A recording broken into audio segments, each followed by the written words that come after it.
U.S. troops may be headed home from Syria, but one important U.S. ally is still there fighting the remnants of ISIS. They're known as the Syrian Democratic Forces, which are predominantly made up of Kurdish fighters known as the Peshmerga. The Kurdish Peshmerga have been fighting ISIS since the beginning, and they've been some of America's staunchest allies in the region. But the latest move by the Trump administration has them worried, because they say there's still plenty of fighting left to do. Masroor Barzani was just nominated to become Kurdistan's prime minister. I have no doubt that ISIS is going to be militarily defeated. It's just a matter of time.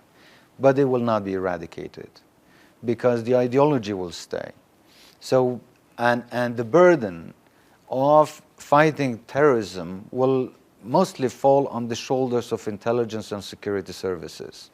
That will make our jobs even more difficult because then instead of fighting enemy in one particular location, you have to fight them as ghosts running around all over. This is a world war, but we are in the front line.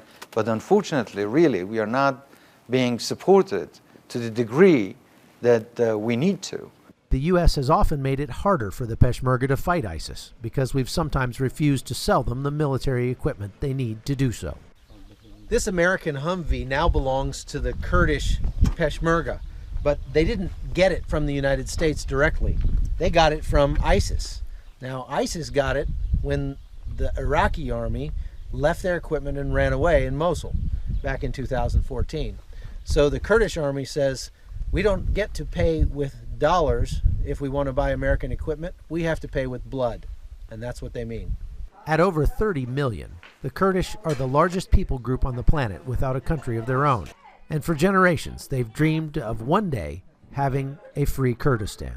Hoshayer Zabari has been fighting for this dream his entire life, and he says a free Kurdistan is an idea whose time has come.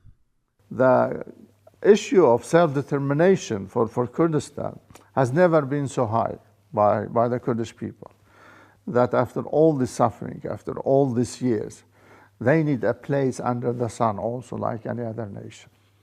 And after ISIS, I think there will be a lot of thinking whether these communities or people can live together or be canned into those borders, or they should have their own free will to decide to see their future. And with Iran, Syria, and Russia all vying for control in this region, Kurds think this might be a very good place for a permanent U.S. base. We need Americans to remember that we are loyal friends and loyal allies. We share same principles and same values. We are together against international terrorism as long as it takes. And in this case, to eradicate terrorism and to fight terrorism, there are many ways that we have to work together.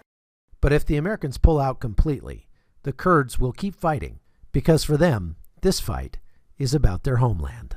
Chuck Holton, CBN News, Erbil, Kurdistan.